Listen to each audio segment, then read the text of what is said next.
พระเดชพระคุณพระธรรมเสนาบดีรองเจ้าคณะภาค7วัดพระธาตุดอยสุเทพเป็นต้นและขออำนวยพรแด่ท่านผู้ฟังท่านผู้ชมสาธุชนพุทธบริษัททั้งหลายวันนี้รายการพระไตรปิฎกลอยฟ้าออกอากาศทางสถานีวิทยุพระพุทธศาสนาแห่งชาติและจริยธรรมวัดพระธาตุดอยสุเทพอันมีพ่อครูวันลบนามวงพรหมเป็นผู้อำนวยการอาจารย์พระมหาประสิทธิ์ภาษาธิโกเป็นหัวหน้าสถานีและอาตมาภาพพระครูปริยัติยานุศาสตร์เป็นผู้บรรยายเป็นประจำทุกวันเวลา5 ทุ่มถึงเที่ยงคืนและสถานีวิทยุเพื่อการศึกษาพระพุทธศาสนาและวัฒนธรรมระบบ FM 104.50 วัดฝายหินตำบลสุเทพอำเภอเมืองเชียงใหม่เวลา8 นาฬิกาถึง9 นาฬิกาวันจันทร์ถึงวันศุกร์อันนี้ก็หยุดมา2 วันวันนี้ก็เริ่มใหม่อีกเป็นวันแรกของสัปดาห์นี้คือวันจันทร์อาจารย์อุทัยคำชุ่มท่านพระครูใหม่ลืมชื่อไปพระครูโกศลสุตตะวิธานน่าจะจำได้ละสาธุสาธุทราบซึ้งในธรรมครับโอ้สาธุตามมาด้วยผู้มีกิเลสตามมาด้วยผู้มีกิเลสอันนี้ก็มีปรึกษามาเรื่องอาบัติสังฆาทิเศษ13 ข้อก็ได้ส่งให้ไปแล้วข้อ 1เชิญเข้ากล้องสาธุสาธุกราบนมัสการขอรับพระครูจารย์ พระครูจารย์มาแล้ว ตามแบบฉบับพระครูจารย์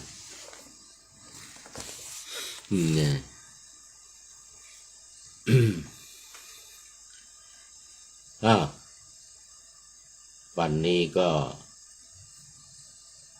ออกตรงเวลา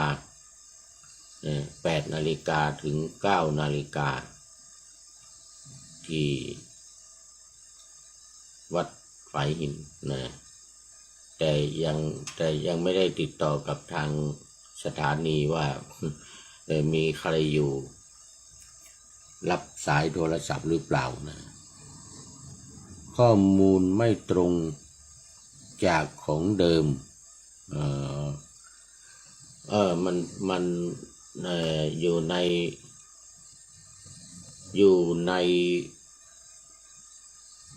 เนี่ยเขาก็คนยิงเขาห้ามนะพระไตรปิฎกที่อยู่ใน YouTube อยู่ในเนี่ย Google เนี่ยนะเพราะว่าไม่ใช่ต้นฉบับเขาเอามากันหลายแห่งหลายที่เวลาเขียนวิทยานิพนธ์หรืออะไรเนี่ยก็เขาจะไม่ให้เอามาอ้างอิงเนี่ยดังนั้นข้อความที่มาใน YouTube บางในที่โน้นที่นี้บางเนี่ยยังเป็นยังไม่แน่นอนผู้มีกิเลสอนาคตลูกหลานเราอาจจะได้รับทราบข้อมูลที่เป็นความจริงก็ต้องจากหนังสือที่พิมพ์ไว้อย่างในหนังสือนวโกวาท ในหนังสือนวโกวาทหรือหนังสือที่เป็นพระไตรปิฎกที่เป็นเล่มวินัยตั้งแต่เล่มที่1ถึงเล่มที่8อันนั้นแน่นอนนะอันนั้นแน่นอนแต่ที่มันลงมาใน YouTube ลงมาในต่างๆเนี่ยที่เอามาเนี่ยบางคนก็อาจจะมีการอธิบายเสริมนะมันจึงข้อความมันไม่เหมือนเดิมแต่ดูหัวข้อมันแล้วก็ถูกอยู่นะถูกในใจความแต่ว่าการอธิบายเนี่ยมันการพูดคำศัพท์ที่นำมาใช้เนี่ยเพิ่มเติมเข้ามาเนี่ยเพิ่มเติมเข้ามาอยู่หลายคำอยู่หลายคำถ้าจากเดิมจะเป็นข้อความสั้นๆกระทัดรัดได้ใจความเนี่ย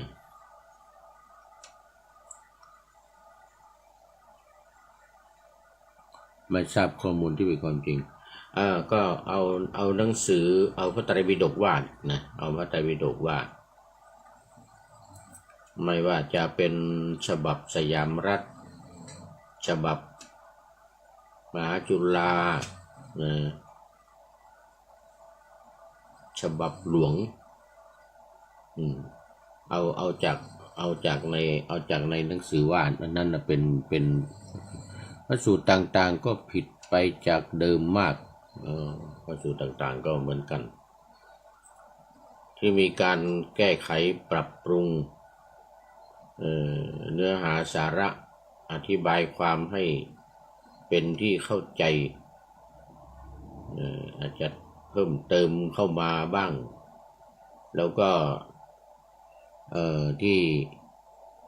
ข้อความที่มันซ้ำกันอาจจะตัดไปบ้างอย่างเล่มฉบับมหาจุฬาฉบับเนี่ยใหม่ล่าสุดใหม่ล่าสุดอาจจะไม่เหมือนในฉบับสยามรัฐหรือในฉบับที่มีอะไรอรรถกถาละพรสิตี้มันห้องละปุนเนอโอ้ฟังชัดเจนเนาะแม่เนาะเจ้าชัดเจนดีเจ้าเดือนกุมภานี่เนาะก็ยังมีป่วยหลวงแด้โอ้มีป่วยหลวงวันที่1ถึงวันที่4เจ้าโอ้เดี๋ยวร่างได้ไปร่วมกันเนาะเจ้ามีโอกาสไปแอลเนอร์เจ้ากราบไหว้คุณรักษาอยู่ดีมีสุขเจริญพรอาตมาได้ใจเวลามาพอสมควรในเจ้านี้ที่ได้มาแทนท่านพระครูอภิวัฒนวิกรมโอ้สายขอสายสุดท้ายครับเจริญพรโทรมาจากไหนจากลำปางอะไรนะน้อยบ้านอำเภออย่างก็อำเภอเมืองเจ้าอำเภอเมืองลำปางเนาะฟังบ้านไร่นาน้อยฟังชัดเจนดีเนาะเจ้าชัดเจนดีเจ้าโอ้ขอบคุณเนอะบุญรักษาอยู่ดีมีสุข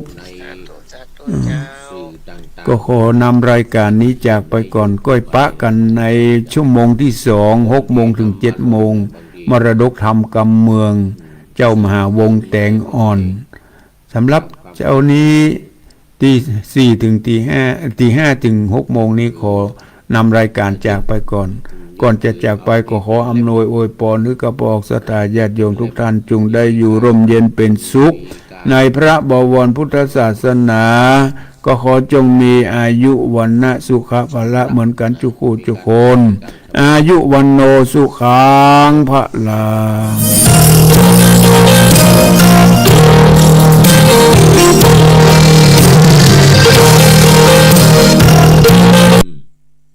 เอาอย่างนั้นก็แล้วกันนะผู้มีกิเลส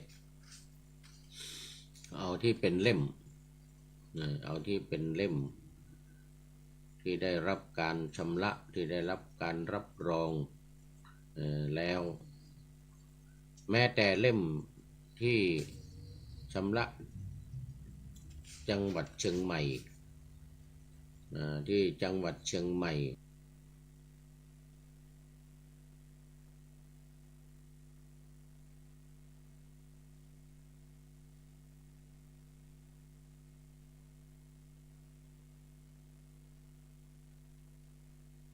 ไปดูที่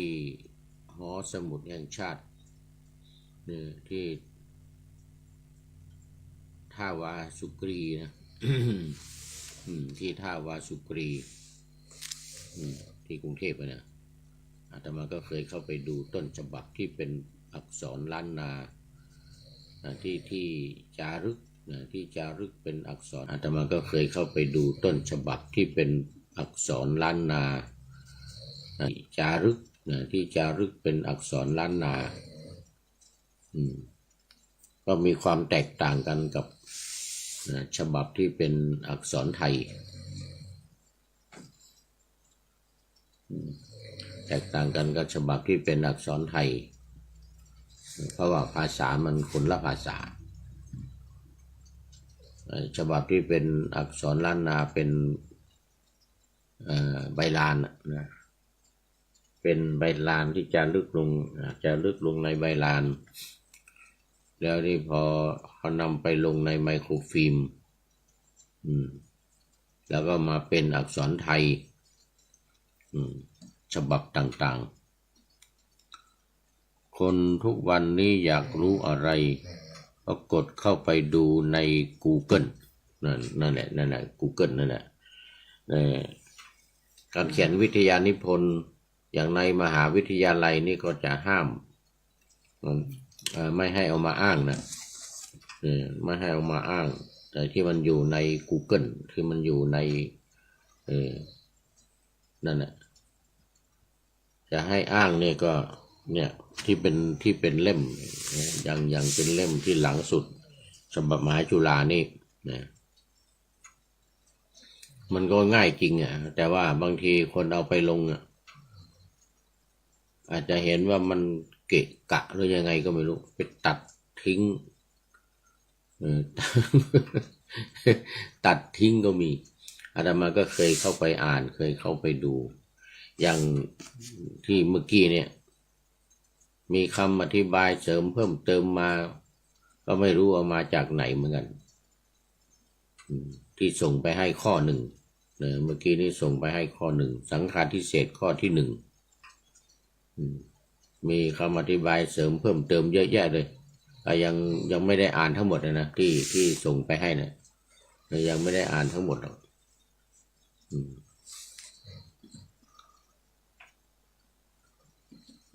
มหาจุฬาลงกรณ์ฉบับพ.ศ. 2539ฉบับนี้2535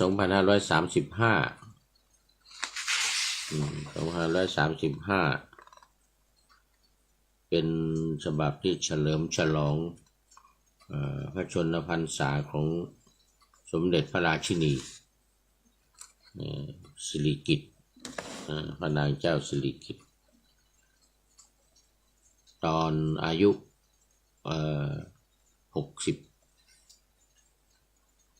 อายุ60พระชนมายุ60 ปี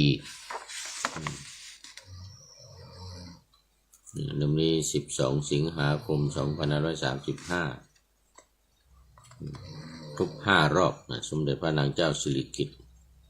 พระบรมราชินีนาถฉบับมหาจุฬาเล่มสีฟ้าแต่ว่า2539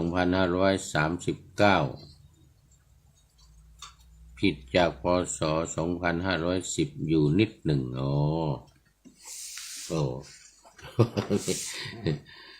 เมื่อ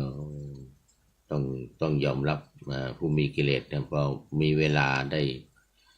ดูเปรียบเทียบกันมีเวลาได้ดูเปรียบเทียบกัน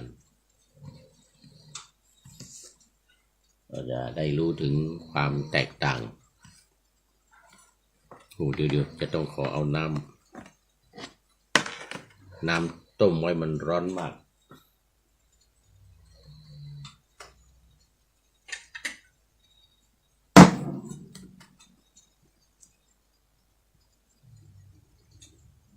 มันล้น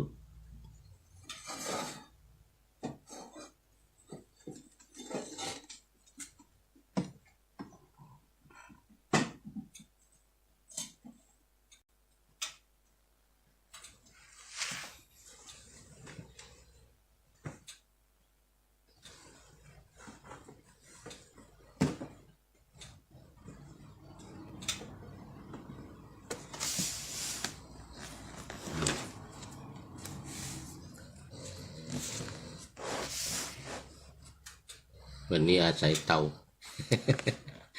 วันนี้อาศัยเตาก็ยังว่านะผู้มีกิเลสยังว่า เพราะว่าบางทีการชำระเนี่ยก็ต้องมีการปรับปรุงเปลี่ยนแปลงก็จะต้องแตกต่างจากฉบับเดิมบ้างถ้าไม่อย่างนั้นก็ไม่ชื่อว่าเป็นการชำระเป็นการชำระเป็นการปรับปรุงและฉบับนี้ถือว่าเป็นฉบับที่ได้รับการรับรองได้รับการยกย่องว่าสมบูรณ์ที่สุดแล้วก็สละสลวยสำนวนภาษาอะไรต่างๆไม่เขาเรียกว่ามันกระทัดรัดดีอันนั้นก็มันก็จะแตกต่างจากฉบับเก่าฉบับเดิมกราบนมัสการเวลา8:20 นาทีเหมือนกันนะโอ้สาธุสาธุคุณโยมพนมเขารบรัดเข้ามาแล้วก็เป็นว่าถ้าฉบับใหม่ฉบับหลังสุดเนี่ยฉบับใดก็ตามถ้ามีการแก้ไขปรับปรุงมามันก็จะแตกต่างจากฉบับเดิมเล่มเดิมไปบ้างนะเอาละตอนนี้ก็เข้ามาสู่เนื้อหาสาระของพระไตรปิฎกวันนี้นี่เลยไปเวลาไป20 นาที เลยไป20 นาทีอันนี้โยมแนทโยมอมลาก็เอาเชื้อเพลิงเอาถ่านฟืนมาถวายฟืนมาถวายโมกก็ขอโมทนาในที่นี้ด้วยคุณโยมเจมเนี่ยสามีของโยมแนทผมเคยอ่านของส.สุธรรมแล้วรู้ว่างงทิ้งไปเลย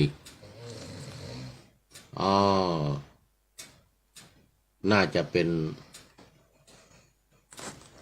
ส.ธรรมภักดีเล่มปกสีแดงสีแดงสีหมักสุกสีส้มสุก อันนั้นก็เป็นการพิมพ์ขึ้นมามี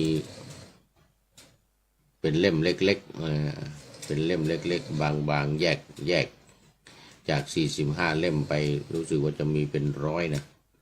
รู้สึกจะมีเป็น100 กว่าเล่มของส.สุธรรมส.ธรรมภักดี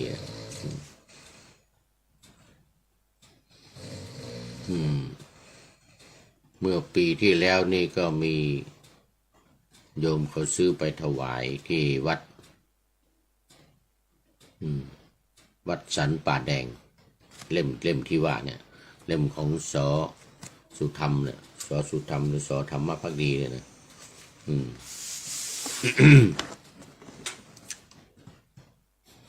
มีเยอะน่าจะเป็น100 กว่าเล่มเป็น100 กว่าเล่มเพราะว่าเขาแยกเป็นเล่มเล็กๆบางๆมาถึง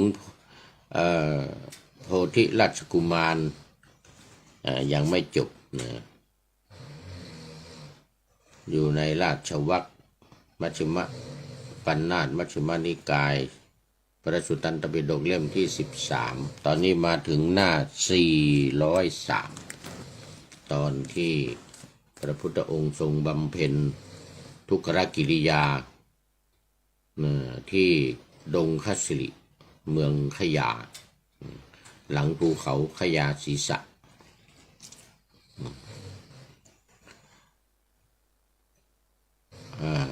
อันนี้ก็ยังอยู่ในข้อที่333อาตมาภาพมีความดำริว่าทางที่ดีเราควรบำเพ็ญฌานอันไม่มีลมปราณไม่มีลมปราณเถิดอาตมาภาพก็กลั้นลมหายใจเข้าและลมหายใจออกทั้งทางปากทางจมูกและทางช่องหูเมื่ออาตมาภาพกลั้นลมหายใจเข้าออกทั้งทางปากทางจมูกและช่องหูก็มีความกระวนกระวายในร่างกายอย่างแรงกล้า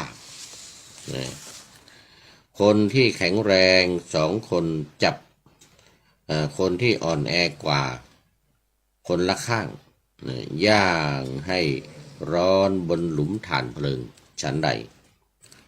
เมื่ออาตมาภาพกลั้นลมหายใจเข้าออกทั้งทางหูทางจมูกทางปากก็มีความกระวนกระวายในร่างกายแรงกล้าฉันนั้นเหมือนกันฉันนั้นเหมือนกันอาตมาภาพปรารภความเพียรไม่ย่อหย่อนมีสติตั้งมั่นไม่ฟั่นเฟือนแต่เมื่ออาตมาภาพถูกความเพียรที่ทนได้ยากนั้นเสียดแทงอยู่กายของอาตมาภาพก็กระวนกระวายไม่สงบระงับในช่วงที่ทำบำเพ็ญทุกขกิริยาเทวดาทั้งหลายเห็นอาตมาภาพแล้วก็พากันกล่าวว่าพระสมณโคดมสิ้นพระชนม์แล้วบางพวกกล่าวว่าพระสมณโคดมยังมิได้สิ้นพระชนม์แต่กำลังจะสิ้นพระชนม์บางพวกกล่าวว่าพระสมณโคดมยังไม่สิ้นพระชนม์ทั้งจะไม่สิ้นพระชนม์บางพวกกล่าวว่าพระสมณโคดมจะเป็นพระอรหันต์การอยู่เช่นนี้นั้นเป็นวิหารธรรมของท่านผู้เป็นพระอรหันต์ในวิหารธรรมในที่นี้ก็จะหมายถึงว่าอยู่ในฌาน8ฌาน4ของวิปัสสนา1 2 3 4แล้วก็ฌาน4ของอรูปฌานเป็นฌานของสมถกรรมฐาน5 6 7 8ที่เป็นโลกิยะมันไม่ใช่เป็นโลกุตระเป็นโลกิยะต่อไปจะเป็นข้อที่334ราชกุมาร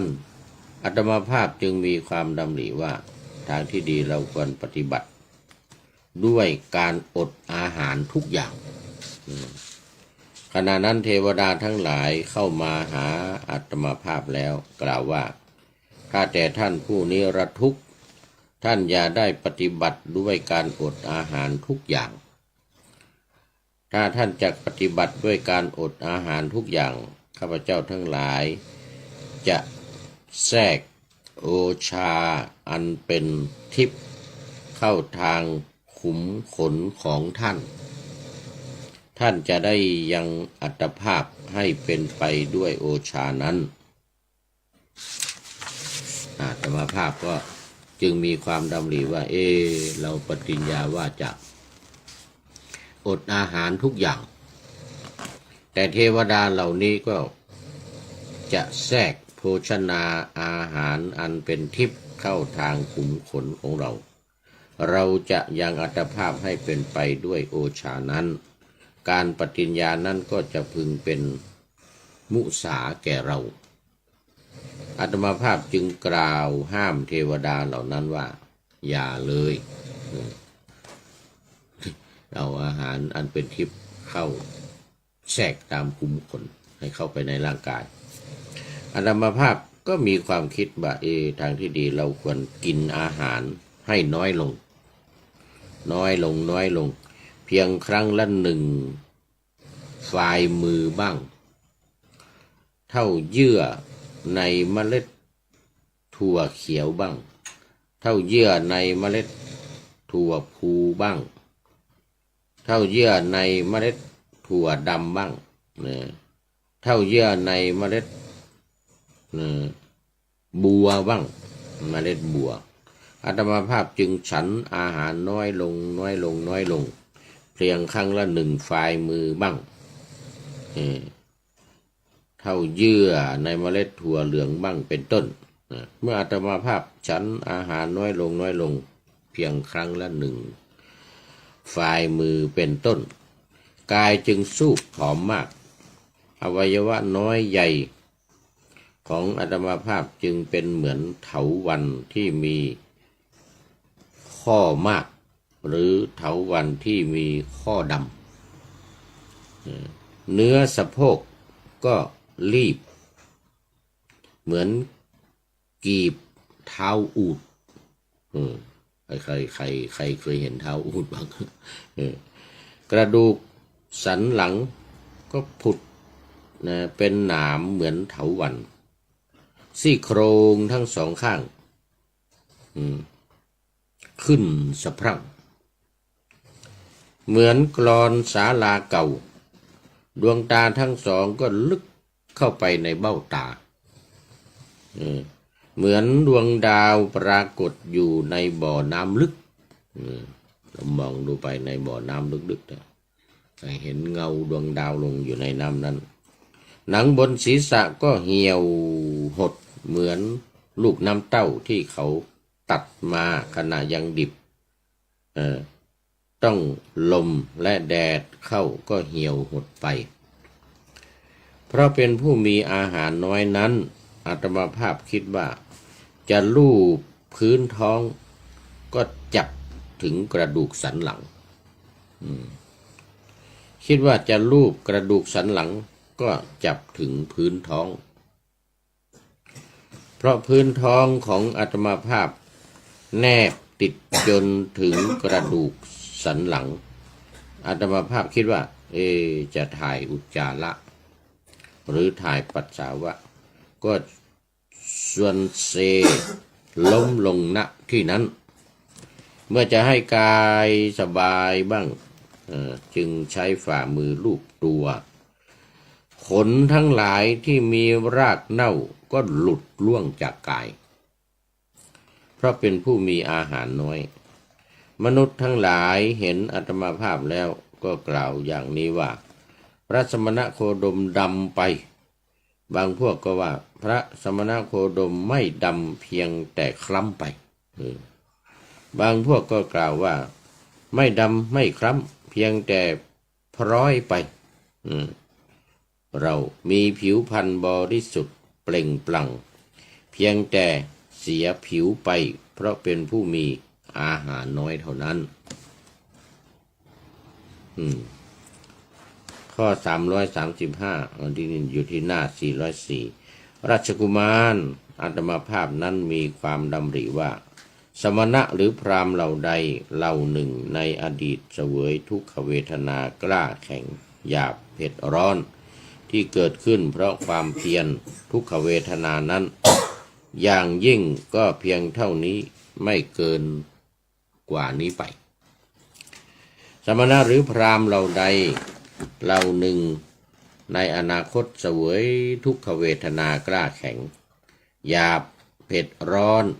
ที่เกิดขึ้นเพราะความเพียรทุกขเวทนานั้นอย่างยิ่งก็เพียงเท่านี้ไม่เกินไปกว่านี้สมณะหรือพราหมณ์เหล่าใดเหล่าหนึ่งในปัจจุบันเสวยทุกขเวทนากล้าแข็งหยาบเผ็ดร้อนที่เกิดขึ้นเพราะความเพียรทุกขเวทนานั้นอย่างยิ่งก็เพียงเท่านี้ไม่เกินไปกว่านี้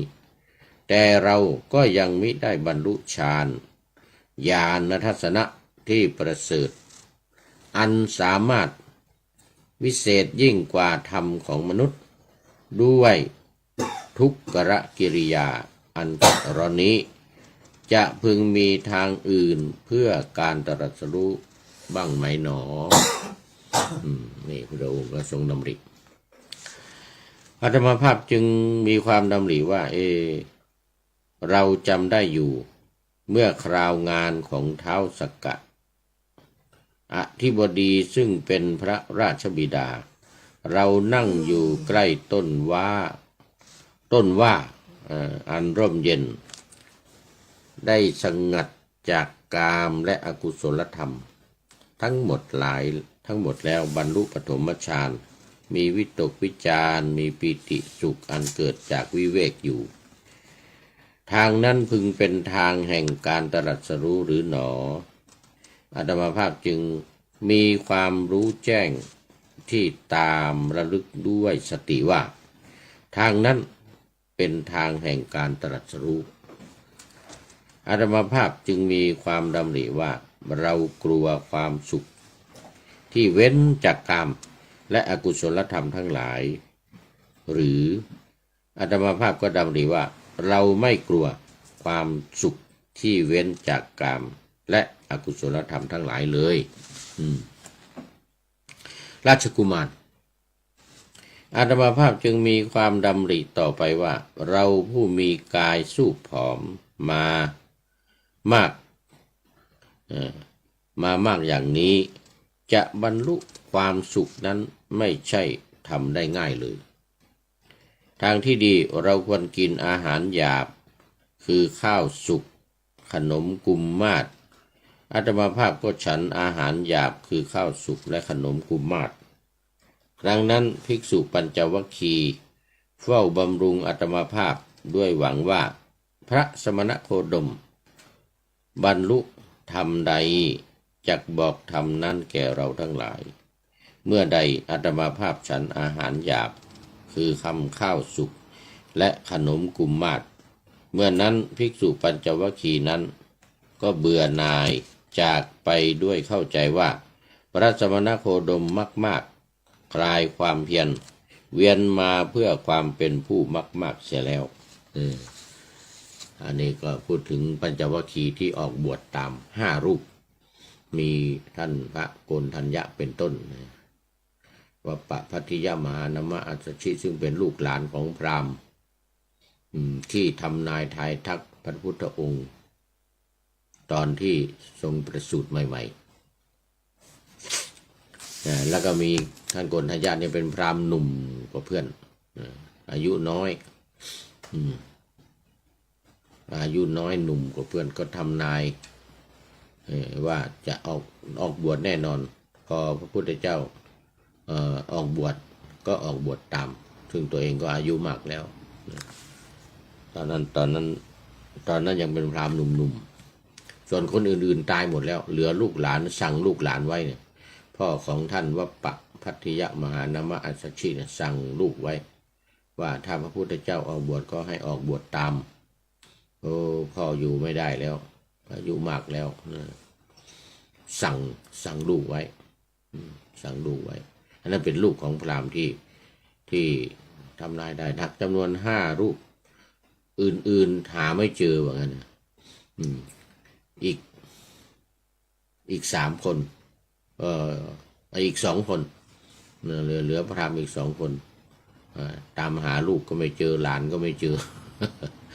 เลยได้5 คนก็พากันออกบวชตามพระพุทธเจ้าพอพระพุทธเจ้ามาหันมาฉันภัตตาหารฉันขนมฉันข้าวสุกก็เลยพากันหนีไปอยู่เมืองพาราณสีป่าอิสิปตนมฤคทายวันก็เป็นที่ชุมนุมของฤาษีทั้งหลายอยู่ที่นั่นพระพุทธองค์ก็ต้องปล่อยไปแต่พอตรัสรู้แล้วจึงตามไปแสดงธรรมให้ฟังคราวนี้มาข้อที่336เมื่อกี้ได้พูดถึงว่าฌาน4และวิชชา3ฌาน4ที่ว่า1 2 3 4อาจจะเป็นทางแห่งการตรัสรู้ว่างั้นนะคือปฐมฌานก็มีการวิตกวิจารในหัวข้อธรรมถ้าเกิดปีติฌานที่2เกิดความสุขเป็นฌานที่ เกิดเอกคตารมณ์เป็นฌานที่สี่นะ1 2 3ก็หมดไปไม่มีวิตกวิจารไม่มีปิติไม่มีความสุขกันเนี่ยน่าจะเป็นหนทางในการตรัสรู้ว่างั้นนะก็เลยหยุดการอดอาหาร หยุดการอดอาหารหยุดการบำเพ็ญอย่างเคร่งครัดมาเป็นทางสายกลางราชกุมารอาตมาภาพฉันอาหารหยาบให้ร่างกายมีกำลังสงัดจากกามและอกุศลธรรมทั้งหลายแล้วบรรลุปฐมฌานที่มีวิตกวิจารปีติและสุขอันเกิดจากวิเวกเพราะวิตกวิจารระงับไปบรรลุทุติยฌานมีความผ่องใสในภายในมีภาวะที่จิตเป็นหนึ่งผุดขึ้นไม่มีวิตกไม่มีวิจารมีแต่ปีติและสุขอันเกิดจากสมาธิอยู่เพราะปีติจางคลายมีอุเบกขามีสติสัมปชัญญะเสวยสุขด้วยนามกายบรรลุตติยฌานมีพระอริยะที่พระอริยะทั้งหลายสรรเสริญว่ามีอุเบกขามีสติอยู่เป็นสุขเพราะละสุขและทุกข์ได้เพราะโสมนัสและโทมนัสดับไปก่อนแล้วบรรลุจตุตฌานที่ไม่มีทุกข์ไม่มีสุขมีสติบริสุทธิ์เพราะอุเบกขาอยู่อันนี้ก็คือฌานสี่เบื้องต้นซึ่งถือว่าเป็นฌานของฝ่ายวิปัสสนาถ้า5 6 7 8มันจะลึกเกินไปมันจะลึกเกินไปเป็นของสมถกรรมฐานก็ตามเมื่อจิตเป็นสมาธิบริสุทธิ์ผุดผ่องไม่มีกิเลสเพียงดังเนินปราศจากความเศร้าหมองอ่อนเหมาะแก่การใช้งานตั้งมั่นไม่หวั่นไหวอย่างนี้อาตมาภาพนั้นน้อมจิตไปเพื่อปุพเพนิวาสานุสติญาณระลึกชาติก่อนได้หลายชาติ1 ชาติบ้าง2 บ้างจนถึงวิวัตกัปสังวิวัตกัปอาตมาภาพได้บรรลุวิชาที่1นี้ในปฐมยามแห่งราตรีกำจัดอวิชชาได้แล้ววิชาก็เกิดขึ้นกำจัดความยึดความมืดได้แล้วความสว่างก็เกิดขึ้นเหมือนบุคคลผู้ไม่ประมาทมีความเพียรอุทิศกายและใจอยู่อันนี้ก็คือตอนที่เข้าปฐมฌานถึงจตุตฌานเมื่อจิตเป็นสมาธิบริสุทธิ์ผุดผ่องไม่มีกิเลสเพียงดังเนินปราศจากความเศร้าหมองอ่อนเหมาะแก่การใช้งานตั้งมั่นไม่หวั่นไหวอย่างนี้อาตมาภาพนั้นน้อมจิตไปเพื่อจุตูปปาตญาณเห็นหมู่สัตว์ผู้กำลังจุติกำลังเกิดทั้งขั้นต่ำและขั้นสูงงามและไม่งามเกิดดีและเกิดไม่ดีด้วยตาทิพย์อันบริสุทธิ์เหนือมนุษย์รู้ชัดถึงหมู่สัตว์ผู้เป็นไปตามกรรมอาตมาภาพได้บรรลุวิชาที่2นี้ในมัชฌิมยามแห่งราตรีกำจัดอวิชชาได้แล้ววิชาก็เกิดขึ้นกำจัดความมืดได้แล้วความสว่างก็เกิดขึ้นเหมือนบุคคลผู้ไม่ประมาทมีความเพียรอุทิศกายและใจอยู่เมื่อจิตเป็นสมาธิบริสุทธิ์ผุดผ่องไม่มีกิเลสเพียงดังเนินปราศจากความเศร้าหมองอ่อนเหมาะแก่การใช้งานตั้งมั่น ไม่หวั่นไหวอาตมาภาพนั้นน้อมจิตไปเพื่ออาสวัคยายานรู้ชัดตามความเป็นจริงว่านี้ทุกข์นี้ทุกขสมุทัยนี้ทุกขนิโรธนี้ทุกขนิโรธคามินีปฏิปทาคือข้อปฏิบัติได้แก่มรรคมีองค์8ประการนี้อาสวะนี้อาสวะสมุทัยนี้อาสวะนิโรธนี้อาสวะนิโรธคามินีปฏิปทาเมื่ออาตมาภาพรู้เห็นอยู่อย่างนี้จิตก็หลุดพ้นจากอาสวะคือกามาสวะภวาสวะและอวิชชาสวะเมื่อจิตหลุดพ้นแล้วก็รู้ว่าหลุดพ้นแล้วรู้ชัดว่าชาตินี้สิ้นแล้วอยู่จบพรหมจรรย์แล้วทำกิจที่ควรทำเสร็จแล้วไม่มีกิจอื่นเพื่อความเป็นอย่างนี้อีกต่อไปนี่บรรลุแล้วอาสวะทั้งหลายกิเลสทั้งหลายหมดไปในยามสุดท้ายตี 2 ถึง 6 โมงเช้าราชกุมารอาตมาภาพบรรลุวิชาที่ 3นี้ในปัจฉิมยามแห่งราตรีกำจัดอวิชชาได้แล้ววิชาก็เกิดขึ้นกำจัดความมืดได้แล้วความสว่างก็เกิดขึ้นอันที่เราสวดในธรรมจักรนะอุทธปาธิอาโลโกอุทธปาธิปัญญาอุทธปาธิญาณังอุทธปาธิปัญญาอุปธิวิชาอุปทัปปาธิเหมือนบุคคลผู้ไม่ประมาทมีความเพียรอุทิศกายใจอยู่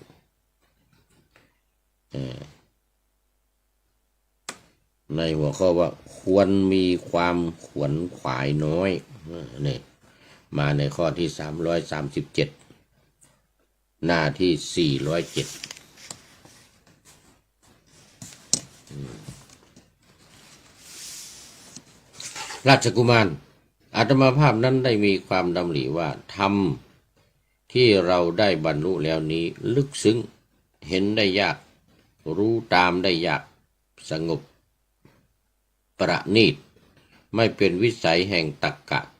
ละเอียดบัณฑิตเท่านั้นจึงจะรู้ได้ส่วนหมู่ประชาผู้รื่นรมด้วยอาศัยยินดีในอาลัยเพลิดเพลินในอาลัย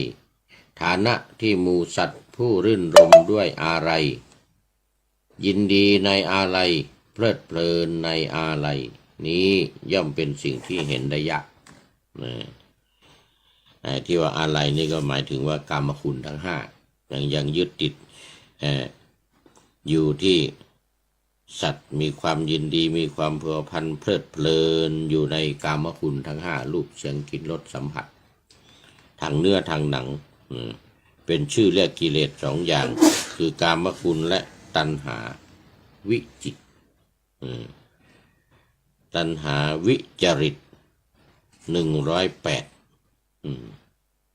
เห็นเราเรียกกันว่ากิเลส1,500ตัณหา108กิเลสตัณหา1,500ตัณหา108ยินดีในอาลัยเพลิดเพลินในอาลัยนี้ย่อมเป็นสิ่งที่เห็นได้โดยยากคือหลักอิทัปปัจจยตาความที่มีสิ่งนั้นสิ่งนี้เป็นปัจจัยของสิ่งนี้จึงมีหลักปฏิจจสมุปบาทการที่สิ่งทั้งหลายอาศัยกันจึงเกิดมีถึงแม้ฐานะอันนี้ก็เป็นสิ่งที่เห็นได้ยากนักกล่าวคือความสงบแห่งสังขารทั้งปวง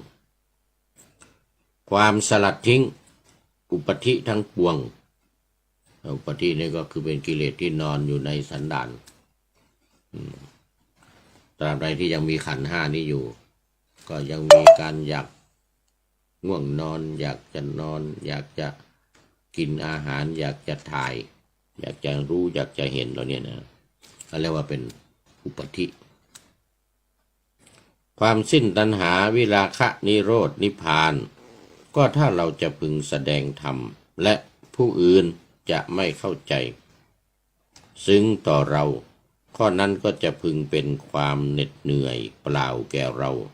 จะพึงเป็นความลำบากเปล่าแก่เราอันหนึ่งแล้วคาถาอันน่าอัศจรรย์เหล่านี้ที่ไม่เคยสดับมาก่อนได้ปรากฏแก่เราว่าบัดนี้เรายังไม่ควรประกาศธรรมที่เราบรรลุด้วยความลำบากพระธรรมนี้ไม่ใช่สิ่งที่ผู้ถูกราคะและโทสะครอบงำจะรู้ได้ง่ายนะคือถ้ามีราคะมีโทสะครอบงำอยู่นี่ก็จะไม่สามารถที่จะรู้ได้แต่เป็นสิ่งที่พาทวนกระแสที่ว่าทวนกระแสในที่นี้จะหมายถึงพาเข้าถึงนิพพานละเอียดลึกซึ้งรู้เห็นได้ยากประณีตผู้กำหนัดด้วยราคะถูกกองโมหะหุ้มห่อไว้จักรู้เห็นไม่ได้เลยราชกุมารเมื่ออาตมาภาพพิจารณาดังนี้จิตก็น้อมไปเพื่อความขวนขวายน้อยมิได้น้อมไปเพื่อแสดงธรรม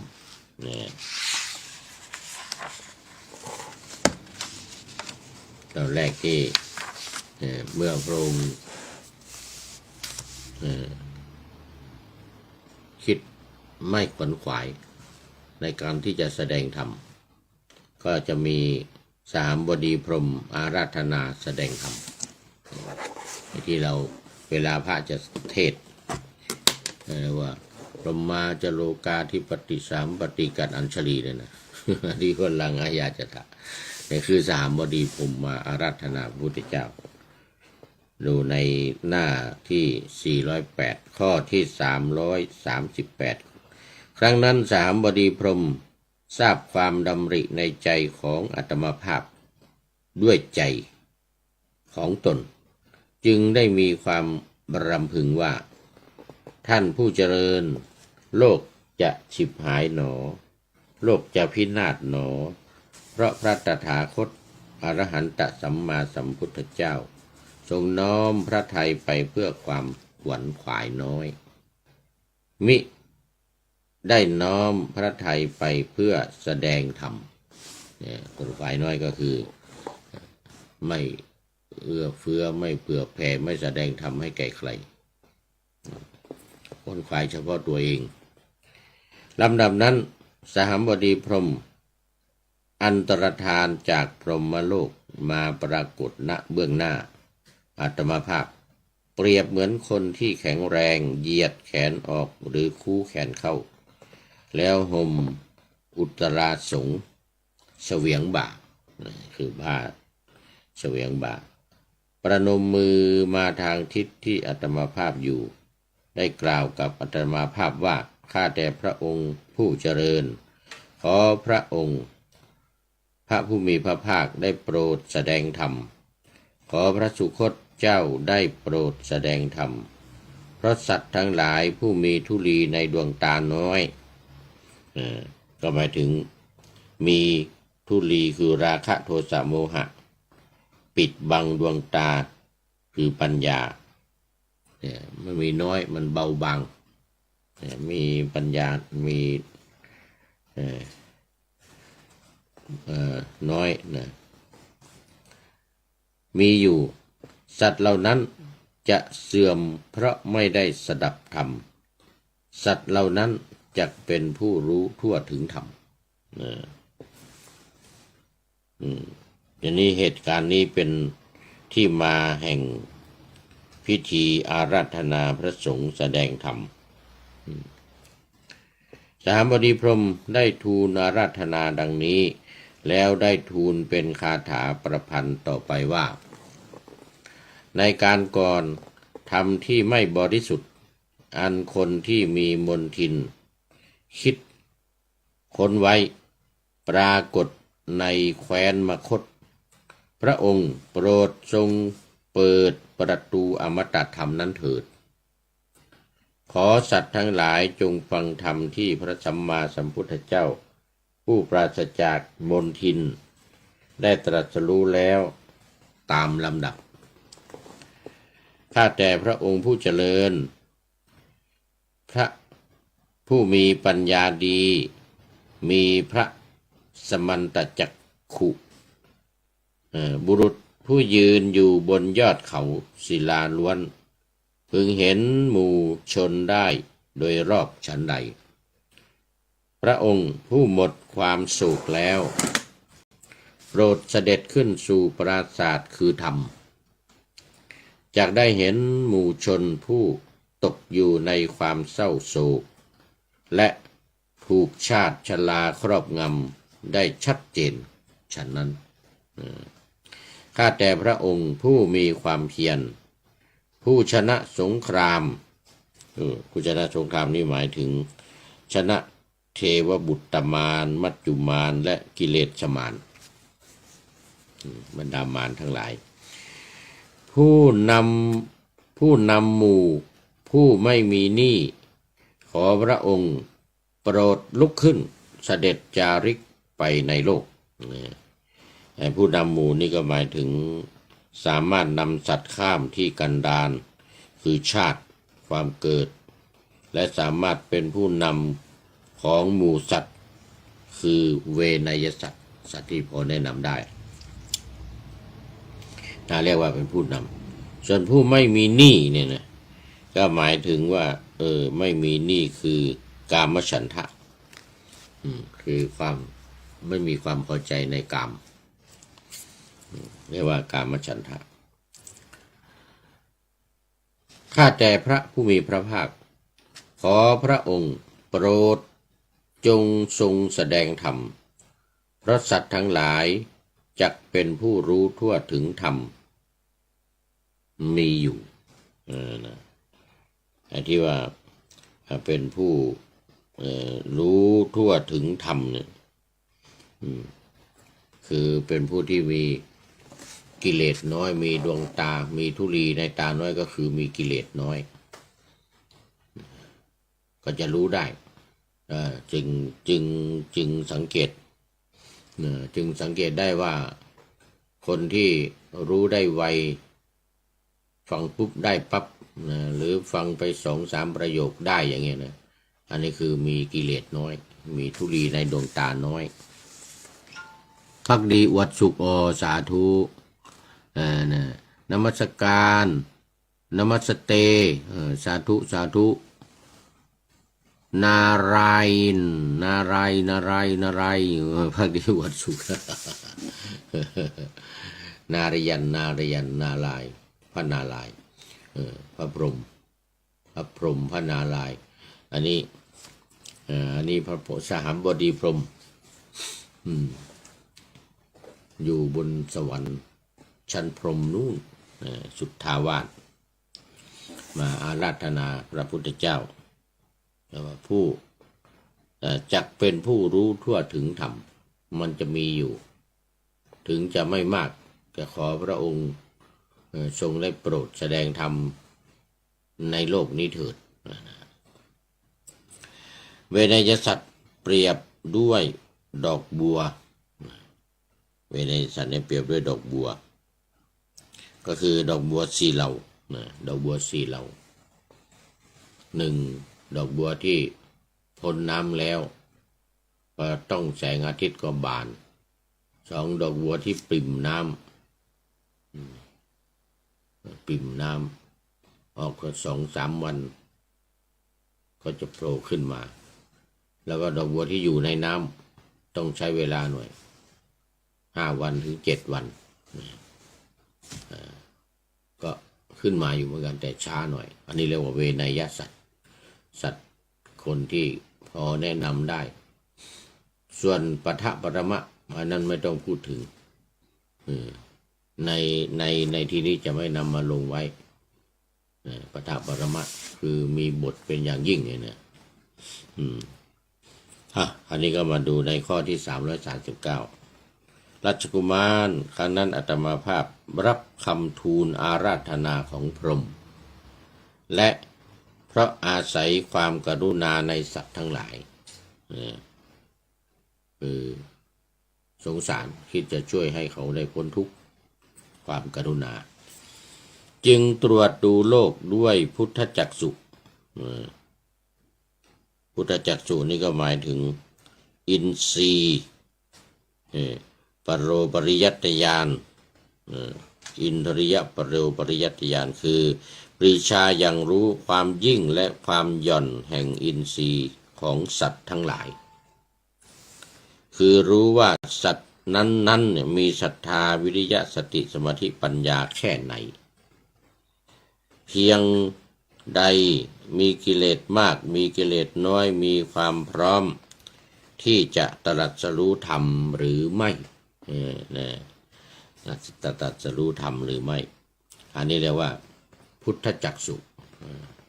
คือจักษุของพระพุทธเจ้าเท่านั้นคนอื่นไม่มีเมื่อตรวจดูโลกด้วยพุทธจักษุได้เห็นสัตว์ทั้งหลายผู้มีธุลีในดวงตาน้อยดวงตาในที่นี้หมายถึงปัญญาจักษุดวงตาคือปัญญาไม่ใช่ตานี้ มีธุลีในดวงตามากมีอินทรีย์แก่กล้ามีอินทรีย์อ่อนมีอาการดีมีอาการซามสอนให้รู้ได้ง่ายสอนให้รู้ได้ยากบางพวกเห็นปรโลกและโทษว่าเป็นสิ่งน่ากลัวบางพวกเห็นปรโลกและโทษว่าเป็นสิ่งที่ไม่น่ากลัวเพราะว่ากิเลสของคนเราเนี่ยมันไม่เหมือนกันเหมือนผู้มีกิเลส ผู้มีกิเลสว่านี่คราวนี้ก็